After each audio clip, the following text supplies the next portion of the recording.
Het Wilhelmus, het begin van dit Nederlands kampioenschap. En daarmee ook nog net niet 17 In de categorie jongens is het Freer Kramer van het Heidenskip die de wedstrijd bij de jongens formidabel iepent. Bij een sprong van 16,62 meter. Hij begint dit NK op zijn thuisbaten dus heel best.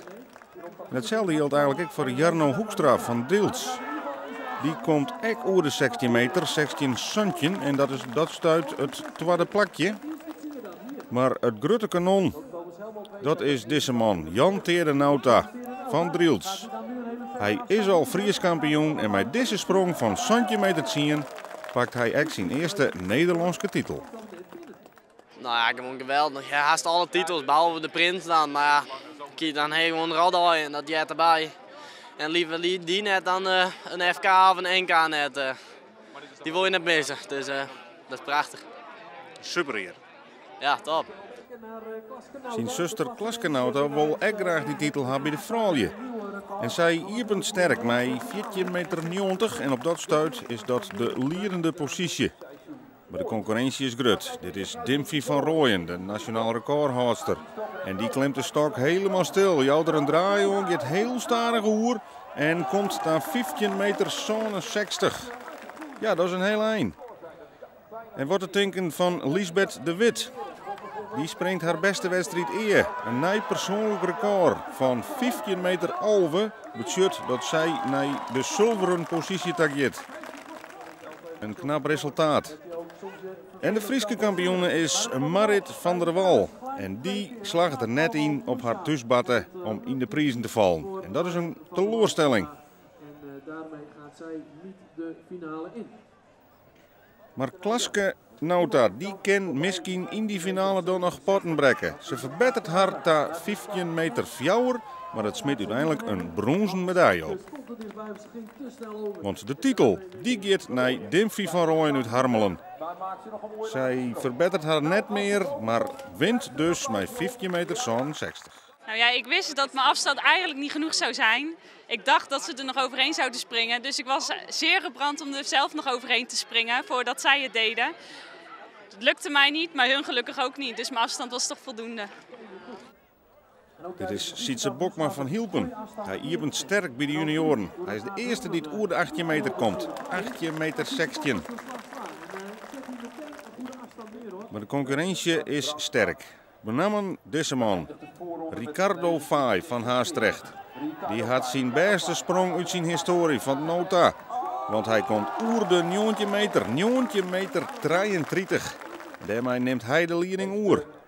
En dit is Erwin Timmerarens, de Hollandse kampioen. Hij komt in de finale nog in de buurt, maar hacket op 18 meter 21. En dat is goed voor zilver.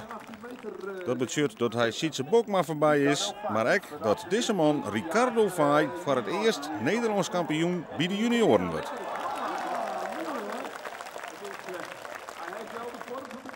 Ja, ik kan het zelf ook nog niet geloven. Het hele jaar, ik wil wel 19 meter springen, maar lukt het net niet. En vandaag lukt het gewoon 2 keer, ja. Ongelooflijk. Is dat nou pieken op het juiste moment? Ja, zo kan je het wel zien natuurlijk. Ja, eigenlijk wel, ja. Maar tussen de oren zal het goed zitten. En dan het geweld bij de senioren. Hans Ulko de Boer. Die springt een nieuw persoonlijk record van 9,68 meter. En is daarmee de grote verrassing in die eerste ronde bij de senioren. Een heel sterk debuut dus van Hans Ulko de Boer. En dit is Thomas Helmholt. Die komt oer de 9 meter 18. En dat is voor eerst het tweede plak in de seniorengroep. En dan zullen we de regerend Nederlands kampioen Theo Swopma. Die komt maar tot 18 meter 20. En dat was zijn 4e sprong. En hij eindigt daarmee als 9e en valt dus af voor de finale. Verrassend.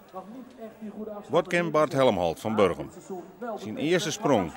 Op het FK leefde hij voort over de 20 meter. En dat docht er echt jere, want 20 meter 5 is de nieuwe te kloppen aanstaan. En wat kan Arne Galema op zijn thuisbatten? Hij moet eerst zien dat er in die finale komt. Maar dat wordt dreig. Wol over de 9 meter centje. Maar hij staat op de wip. Er zal wat bimatten. Kwam niet helemaal goed uit. Ging allemaal ietsjes te snel, maar wel voorbij. En er binnen meer leppers die het sterk in vorm binnen. Wordt te denken van Nart Brandsma van het Heidenskip.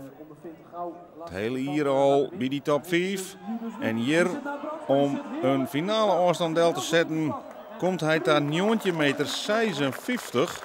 En dat liep het toch wel wis van een plekje bij de eerste 5. Maar het niveau lijkt heel heeg. En wils we hier nog een junior in beeld zullen we op de achtergrond Jacco de Groot, de kopman van Holland. En die zet hier een nieuwe eerste afstanddel van 20,21 meter. Iets misgrepen, was hij er misschien nog wel meer in zitten. Maar hij had de leiding.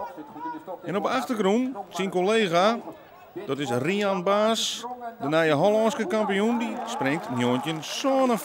1 centimeter verder als Nart Brandsma. En Nart Brandsma staat nu op het 5e plak in die finale.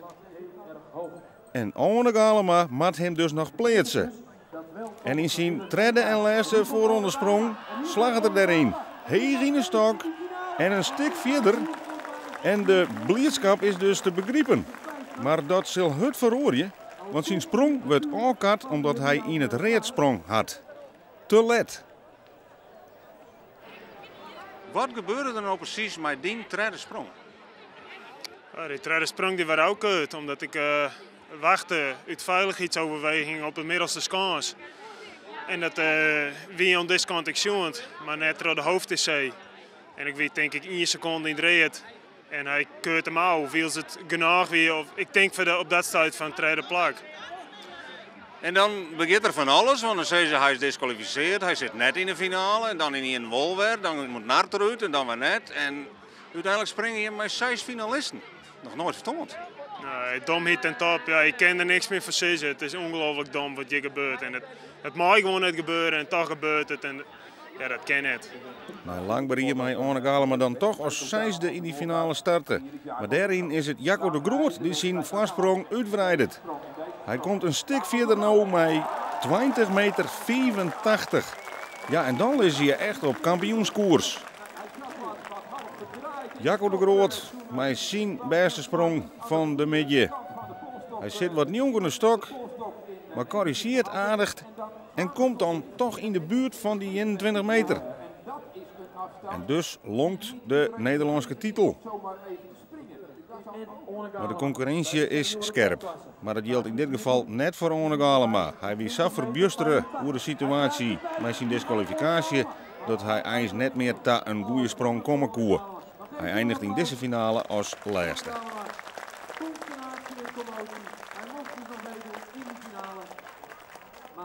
Maar er zijn meer deelnemers die hun zin zetten op een hege notering. Wordt het denken van Nart Brandsma. Die stok blijft helemaal stilstaan en Nart Brandsma die zit al in het topje en die komt verder als eer tevoren. Maar die springt hier een nieuw persoonlijk record van 20,91 meter. Verder dus als Jacco de Groot. En hij neemt hier brutaal de leiding oer op dit NK.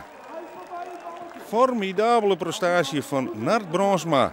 Die dus eigenlijk net eens liepersoer in die finale. Maar nu de leidende positie oerneemt.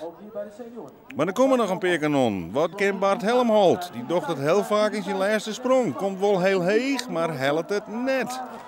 Dat is alweer een concurrent minder. En Nart Brandsma die mij beginnen te hopen. Maar dat orenkanon van Holland, Jacco de Groot, mij ek nog een keer. En ek die zoer er nog oerheen kennen. Jacco de Groot in zijn laatste sprong. Ja, het komt allemaal wel aardig heeg. Het gaat uit koers, maar het is te min. 2043 budget dat Nart Brandsma voor het eerst in zijn carrière de Nederlandse titel wint bij de senioren. Ja, op zich wie ik wel een kans hebben bij de beste 5. Maar ja, je verwacht toch dat Bart en Jacco dat die het winnen of Arne Galema. Maar ja, ik pak hem. Ik stond op 5e plak, want die sprong 1 centimeter verder naar mij. En ja, dan sta je op een wip en dan komt Arne Galema en die springt daar verder. Tenminste, dat ik was zien van nou achter de skans. Maar ja, door al die commotie en door bepaalde regels is het toch oorsprong. Je hast een kans gekregen op de valreep en toen pak ze met beide handen aan. Nou ja, als je zo'n kans krijgt, moet je hem pakken. Ja, zo is het wel. Die eerste hele grote titel, hè, bij de senioren. Ja, dit is de eerste grote titel, ja. Ja, het is een mooie afsluiter van het seizoen. En de felicitaties voor de